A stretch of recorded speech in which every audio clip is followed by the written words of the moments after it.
veteran? Hah? Veteran tuh cuma pungut yang diangkat, dulunya ngamen-ngamen, dekil banget tuh jadi artis. Itu perjuangan macam apa sih? Hah? Assalamualaikum teman-teman, kembali lagi dengan saya Nindarsi. Apa kabar kalian semua? Baik kan? Oke, di segmen kali ini saya akan membahas tentang pembulian di sosial media. Pembulian yang ditujukan kepada keluarga Ruben Onsu, yaitu veteran Peto. Dan ada sebuah video, dan video ini tuh dilontarkan kepada veteran Peto. Menurut saya pribadi sangatlah kasar. Dan kalau saya lihat anak ini tuh masih remaja. Dan yang saya lihat di sini, si anak ini belum mengerti arti kehidupan, tidak pernah merasakan asam garamnya kehidupan. Dan yang saya lihat, anak ini tuh masih berumur belasan. Dan kok bisa ya, bisa mengatakan sekasar itu? Padahal saya lihat anaknya terlihat masih lugu. Oke, kita lihat ya videonya kayak apa. Gue akan jelaskan kenapa gue gak terima lu ngomong kayak gitu. Yang pertama ya, BTS tuh trainee sampai bertahun-tahun, bahkan bukan BTS, idol Korea yang lainnya juga.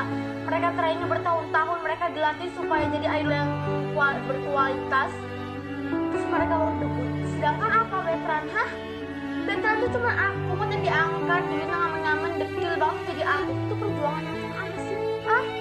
Cuma diangkat jadi artis. Gue akan jelas. BFB-nya jamet, veteran mas jamet lagi. Ups, gue salah ngomong gak sih? BFB-nya jamet, veteran mas jamet lagi. Ups, gue salah ngomong gak sih? Jadi bisa kita lihat videonya ya guys, kayak gimana dia mengatakan kata-kata yang menghina, membuli. Oke, barusan si bocah ini mengatakan kata jamet dan saya tidak tahu menahu apa artinya jamet. Oke, kita cari ya katanya di internet. Jamet adalah singkatan dari jajal metal.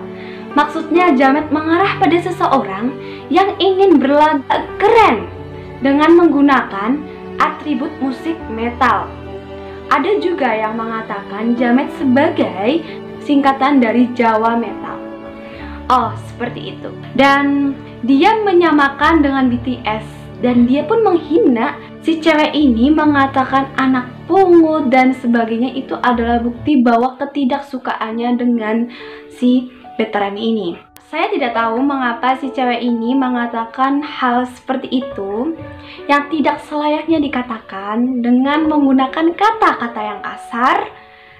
Mungkin psikolognya sedang tidak baik, mungkin tidak puas dengan di sekelilingnya, sehingga dia mengatakan melontarkan kata-kata itu terhadap veteran Peto. Dan yang menjadi masalah adalah dia mengatakan dia dulunya ngamen, terus dekil, terus kemudian diangkat menjadi artis. Nah, seperti itulah kata-kata yang menghina. Siapa sih yang tidak marah, yang tidak sebel kalau dikatain dengan bahasa yang seperti itu? Apalagi menghina dekil, anak pungut. Maaf, itu benar-benar keterlaluan sekali dan ini tidak bisa dibiarkan. Dan pada akhirnya Ruben Onsu merespon video tersebut dengan mengatakan seperti ini guys. Saya orang tuanya veteran Peto Putra Onsu. Sebelumnya maaf mengganggu waktu adek ya, tapi di sini saya hanya ingin menjelaskan dan meluruskan video yang adek cantik buat dan membandingkan dengan idola adek. Tapi sejujurnya kami kagum dan suka dengan karya-karya dari bintang luar negeri. Kami tidak pernah menyamakan anak kami dengan bintang luar negeri. Masih terlalu jauh dan tidak pernah bermimpi bisa sehebat mereka. Tapi anak saya salah apa dek? Dan dari mana adek tahu anak saya ngamen? Apa sih dek arti kata dekil? Mohon dijawab. Pertanyaannya saya sekarang. 1. Apakah yang salah dari anak pungut? Jika kamu marah, kenapa pakai kata anak pungut? Yang ketiga, yang kedua, apa yang sudah dilakukan anak saya ke kamu? Yang keempat, hinakah seorang anak pungut. Sebelumnya, kalau boleh saya perkenalkan diri, saya Ruben Onsu yang mewakili karir dari tahun 1997 bersama Aditya Kumai. Bersyukur saya masih ada sampai sekarang di TV. Panjang kalau saya sebutkan perjalanan dan prestasi yang sudah dicapai selama 23 tahun. Jadi untuk karir anak saya, dikit-dikit ilmu yang saya punya dan relasi yang saya kenal yang bisa menghantarkan dan mengarahkan putra saya menggapai cita-cita. Selain itu, kami sebagai orang tua juga fokus ke pendidikannya. Nah, begitu guys. Dan buat adik ini yang buat video, kamu tidak tahu Betran Peto itu dia sudah bernyanyi pada umur 10 tahun dari kampung ke kampung. Dan suaranya pun merdu luar biasa dan bakat yang luar biasa. Dan Betran Peto pun sangat baik. Dia pernah menjual bakpao untuk membantu neneknya menjual bakpao, menjual ikan, kemudian mencari rumput untuk ternaknya. Masya Allah sekali, di umur segitu dia sudah berpikir ke situ mencari uang untuk membantu orang tuanya.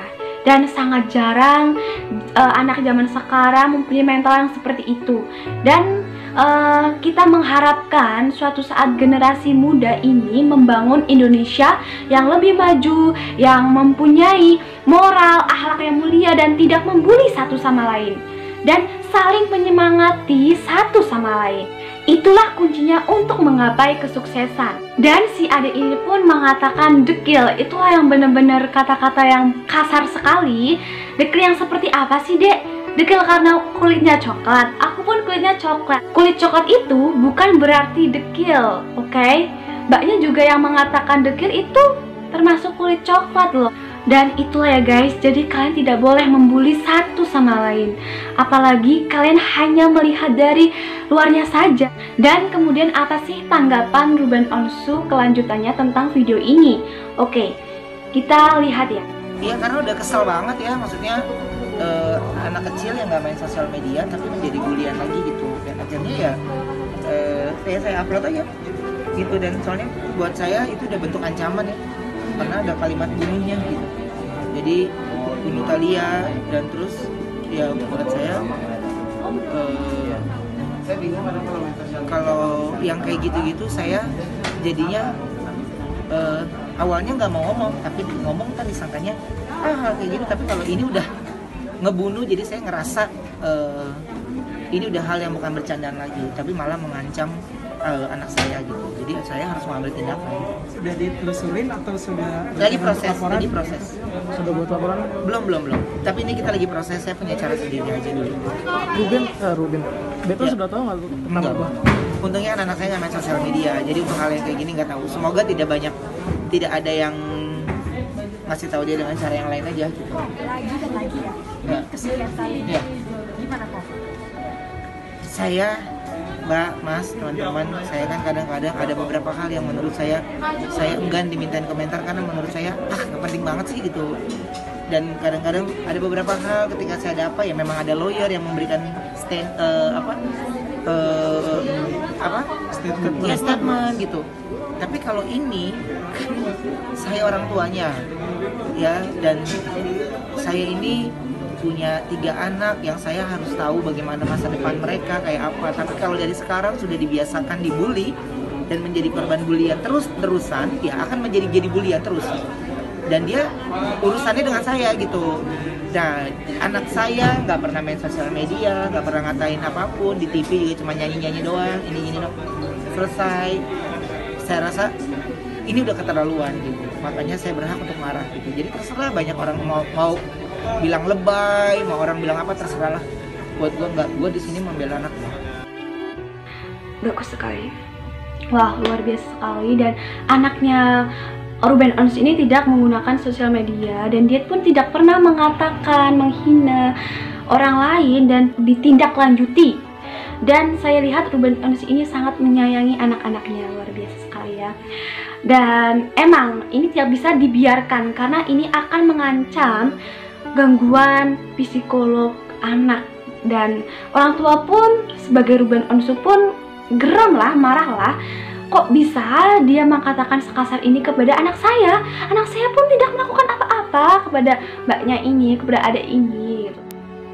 Dan kemudian video yang selanjutnya, Dia ada di salah satu tempat ketemu, dia datang ke Jakarta ketemu saya dengan baik-baik. Cuman yang saya sesalkan itu kasihan orang tuanya jadinya, yang buat pulang anaknya jadinya orang tuanya. Nah, Orang mana tuh? adalah dari salah satu daerah. Berarti dia datang sama orang tuanya ya, Kok? Apa? Berarti dia ketemu Kok Ruben sama orang tuanya? Iya, sama orang tua. Apa yang disampaikan kok mungkin? Apalagi kalau kata kakak gak ada maaf. Tapi Dia cuma ngomong maaf. dia minta maaf kan proses akad nikah. Iya lah, iya. Nggak luluh ya kalau akad nikah seperti Enggak. itu? Apa proses pembelajaran atau gimana? Iya, pembelajaran aja sih buat semuanya. Saya juga ngomong kok mereka, saya tetap memaafkan ya. Saya sebagai manusia, saya pun tidak luput dari sebuah salah, dosa. Tapi yang namanya proses hukum yang harus tetap berjalan. Sempet nangis juga mungkin orang tuanya kok minta maaf. Iya, cuman saya kan nggak tega kalau ngeliat orang tuanya nangis, karena orang tuanya kan sebenarnya nggak ngerti apa-apa gitu. Jadi kronologinya dia ceritakan, semuanya dia ceritakan. Tapi ya buat saya ya udahlah. kayak gitu ya guys. Kita itu diajarkan di sekolah tidak boleh untuk menghina, membuli siapapun. Oke, saya sadar anak zaman sekarang itu sudah pintar sekali main sosial media, sosmed, Instagram, Twitter, dan lain-lain. Tapi please gunakanlah dengan bijak sosmed itu dengan cara kalian berkarya, bukan dengan cara menghina atau membuli orang lain. Dan ini benar-benar berdampaknya tuh luar biasa. Bukan di keluarga kalian, bukan si orang yang dibully, dan kalian pun juga pada akhirnya kena proses hukum guys. Jadi buat kalian yang membuli, pikir dulu deh ya, pikir dulu, oke? Kalian harus berpikir kemudian bertindak. Jangan semena-mena dengan perasaan benci kalian, kemudian kalian tuh membuli orang tersebut dan pada akhirnya apa? Kalian kena hukum, udah gitu orang tua kalian kecewa yang udah didik kalian dari kecil. Kemudian kalian pun merasa sedih, malu kepada teman-teman kalian, oke? Dan kasian juga yang dibully, dia tuh nggak tahu apa-apa, kemudian kalian salah-salahin dengan rasa benci kalian. Dan Ruben Onsu pun tetap memaafkan. Ya, manusia tidak luput dari kesalahan apapun, tapi manusia dituntut untuk belajar memperbaiki diri, kemudian berperilaku yang baik, sopan, santun, tidak menghina orang lain. Dan saya tidak tahu dengan kondisi kamu, keluarga kamu, atau psikolog kamu. Tapi please, dengan keadaan itu, kamu tidak boleh menghina orang lain. Oke? Dan saya tahu di luar sana banyak sekali kemiskinan, garis kemiskinan itu sangatlah besar. Tapi mereka tuh tidak pantang semangat dan tetap berusaha untuk meraih kesuksesan. Dan saya lihat dari Bertrand Peto juga itu luar biasa sekali. Dia bernyanyi, luar biasa, suaranya juga bagus ya. Dan jangan menyerah apapun kondisinya. Dan kita belajar dari Bertrand Peto juga, itu luar biasa sekali ya guys. Dan pesan aku, jangan pernah menyerah apapun kondisinya, semangat. Dan Ruben Onsu pun bisa dijadikan contoh kepada kita semua. Ketika kita berada di atas, kita jangan lupa dengan orang-orang di sekitar kita, orang-orang yang kita sayangi juga, orang-orang di bawah kita itu. Perlu kita ketahui, tingkat kemiskinan di Indonesia itu sangatlah besar. Dan dengan cara kita menolong itulah bisa membantu kemiskinan di Indonesia ini. Kalau kita hanya mengandalkan pemerintah, itu pun kita tidak tahu akan selesai kapan. Yang penting di sini adalah usaha kita di mana, ya. Dan sekian dari aku. Bila aku ada salah kata, saya minta maaf. Wassalamualaikum warahmatullahi wabarakatuh.